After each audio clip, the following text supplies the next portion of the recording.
Bueno, jóvenes, el día de hoy vamos a ver un tema muy importante que se llama termodinámica. Sí, su profesor muy conocido para ustedes, Felipe Abanto Mejía. Bueno, los fundamentos importantes de la termodinámica, ¿no? Termodinámica es la rama de la física que estudia la energía. ¿Perfecto? ¿Sí? También estamos hablando de fuerza y calor. O sea, ¿eso qué significa? Que podemos utilizar la fuerza a través del calor. Se quiere decir que el calor nos va a proporcionar una fuerza para poder hacer un trabajo, una capacidad térmica. Energía, capacidad que tiene un cuerpo para producir un cambio, un calor, un trabajo, un potencial, una cinética, etc., ¿no?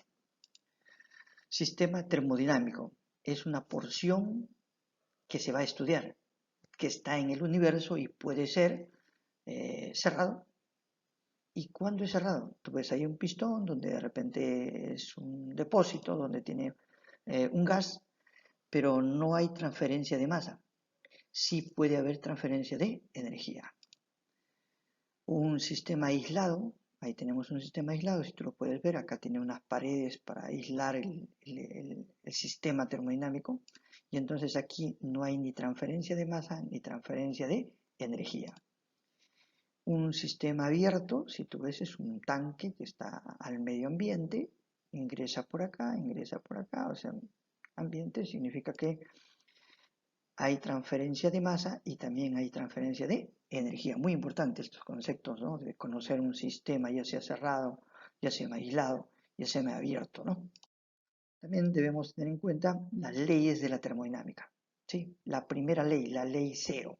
O sea, la ley cero, si dos cuerpos aislados del medio exterior están en equilibrio, o sea, quiere decir, si tengo dos cuerpos totalmente aislados en un medio exterior, y está en equilibrio térmico con otro, también lo están entre sí.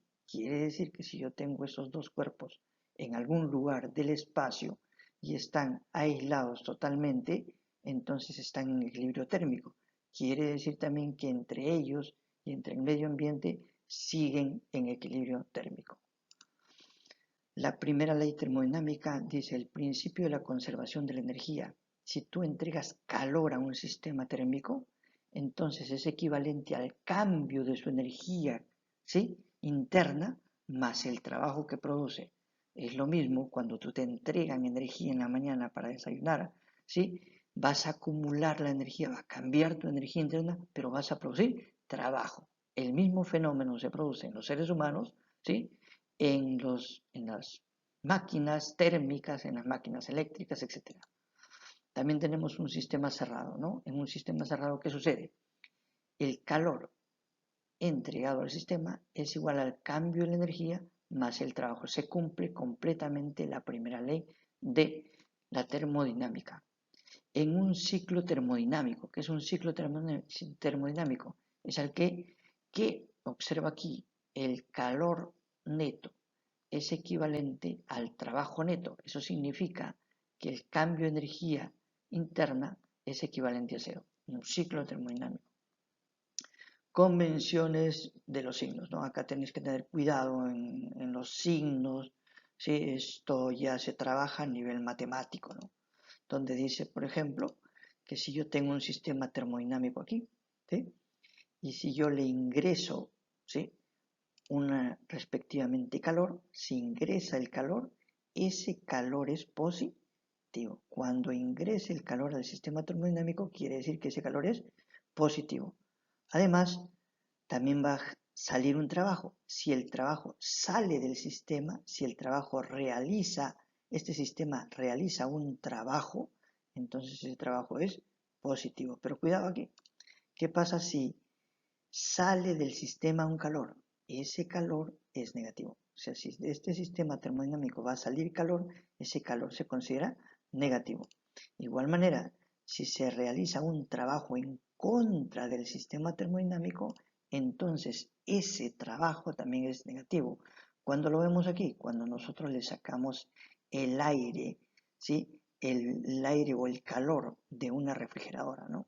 El motor está haciendo un trabajo en contra del sistema, ¿sí?, y está saliendo el calor de la refrigeradora. Entonces también el cambio de la energía interna se va a ir modificando dependiendo de las cantidades. Pero también tenemos las leyes termodinámicas, donde vamos a hacer el cálculo del trabajo, ¿sí?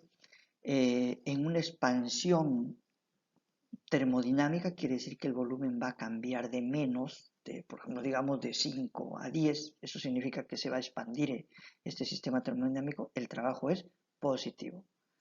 Pero ¿qué sucede si hay una compresión? El trabajo es negativo, porque aquí, perdón, hay un error, debe ser negativo, aquí está, trabajo negativo, ¿sí? Entonces, cuando hay una comprensión, el trabajo debe ser negativo, ¿sí? Entonces, quiere decir que ese trabajo, cuando el volumen se hace más pequeño, ese trabajo es negativo. Y se calcula utilizando, ¿sí? Trabajo es igual a la presión multiplicado por el cambio de volumen o también igual al área bajo la curva o dentro del ciclo. Bueno, hay varios procesos termodinámicos. El primer proceso se llama proceso isobárico. ¿Qué significa isobárico? Presión constante. Eso lo trabajó Charles, por eso le llamó la ley de Charles, ¿sí?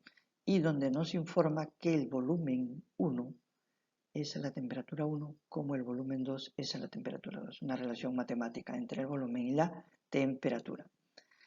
El trabajo isobárico, ¿cómo se calcula el trabajo isobárico? Pues aquí tenemos, como esa presión constante es igual a la presión por el cambio del volumen, volumen 2 menos volumen 1.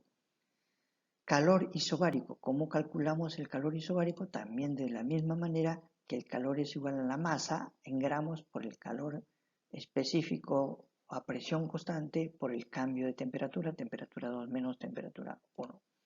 O también podemos, en lugar de la masa, puedo utilizar los moles. El Cp o el calor específico está en función de moles. Bueno, el cambio de temperatura, temperatura final o temperatura 2 menos temperatura 1. Tenemos la variación de la energía interna también en el proceso isobárico, ¿no? Entonces se va a calcular de la siguiente manera, ¿sí? El cambio de energía es igual a la masa por el Cv por el cambio de la temperatura. También temperatura final menos temperatura inicial. O también en función al número de moles. Si ustedes ven, es muy parecido a lo que es el calor. Bueno, ahora también a otras leyes en un proceso isocórico. ¿Qué significa isocórico? Significa volumen constante. Isocórico significa cuando el volumen es constante. ¿Quién estudió eso? Gay-Lussac, ¿sí? La ley de Gay-Lussac, donde estableció que la presión 1 sobre la temperatura 1 es igual a la presión 2 sobre la temperatura 2, ¿no? Eso es la ley de Gay-Lussac. Y en el trabajo, ¿cómo se calcula el trabajo en un proceso isocórico? Pues te vas a dar con una sorpresa. El trabajo en un proceso isocórico es equivalente a 0, ¿sí? El trabajo isocórico, ahora el calor isocórico. ¿Cómo calculamos el calor? El calor se calcula igual masa por Cv por delta de T. Temperatura final menos temperatura inicial. O también número de moles, me está cambiando solamente la masa por los moles. La variación de la energía interna, ¿cómo lo calculamos? Pues te vas a dar con la misma sorpresa, donde también es equivalente aquí, ¿sí? También es equivalente con el número de moles. Entonces ahí tienen la fórmula. La primera ley termodinámica, en este caso, ¿sí? Observa que en este caso, si tú has visto que esto es 0, entonces desaparece el trabajo y solamente nos dice que el cambio de la energía interna es igual a calor. Si tú te das cuenta, las fórmulas son las mismas. ¿Por qué? Porque son equivalentes. Y tenemos las leyes también termodinámicas en proceso isotérmico. ¿Qué significa isotérmico? Significa que su temperatura es constante. Ahí trabajó otro grande que se llama Boyle y Mariotte, ¿sí? Entonces ahí se le ve la relación de Boyle y Mariotte, donde dice que la presión 1 es por volumen 1 es equivalente a la presión 2 por el volumen 2. Trabajo isotérmico, aquí sí tener mucho cuidado. Trabajo isotérmico es igual al número de moles por la constante R, por la temperatura, por el logaritmo natural de volumen 2 entre volumen 1, ¿sí? Volumen final entre volumen inicial. Logaritmo, cuidado ahí. O también logaritmo vulgar, 2,3 moles por la constante R, por la temperatura, por el logaritmo vulgar, volumen también final, O2 entre volumen inicial. ¿Sí? O también presión 1 por volumen 1 por el logaritmo entre volumen 2 entre volumen 1. También puede ser presión 2, volumen 2, logaritmo, volumen 2 entre volumen 1. ¿Cómo calculamos el calor isotérmico? Bueno, el calor isotérmico es equivalente, pues, en este caso, el calor es igual al trabajo. ¿Por qué? Porque ha desaparecido el cambio de energía interna. El cambio de energía interna a una temperatura constante es igual a 0. ¿Sí? Tenemos también ahí el calor N por R por la temperatura por el logaritmo del volumen 2 entre el volumen 1. La variación de la energía interna también lo podemos calcular, ¿sí? Y ahí nos dice que es equivalente a 0. La primera ley termodinámica, ¿cómo nos queda? Pues el trabajo es igual a calor. Seguimos con las leyes. En un proceso adiabático no hay transferencia de calor, totalmente cerrado, ¿sí? Entonces significa que tenemos que el calor es igual a 0. El trabajo es isotérmico, ¿sí? Y tenemos esta fórmula.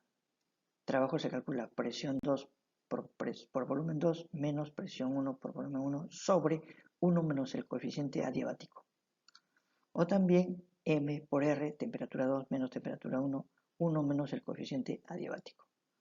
El calor, como tú sabes, en un proceso adiabático es equivalente a 0.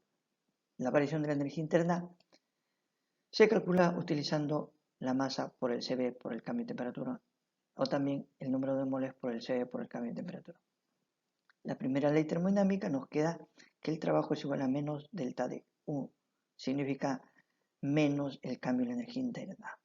Además se cumple la siguiente relación donde dice lo siguiente: presión 1 por volumen 1 elevado al coeficiente adiabático es igual a presión 2 por volumen 2 elevado al coeficiente adiabático. Bueno, joven, ojalá que me hayas entendido. Muchas gracias por la atención prestada.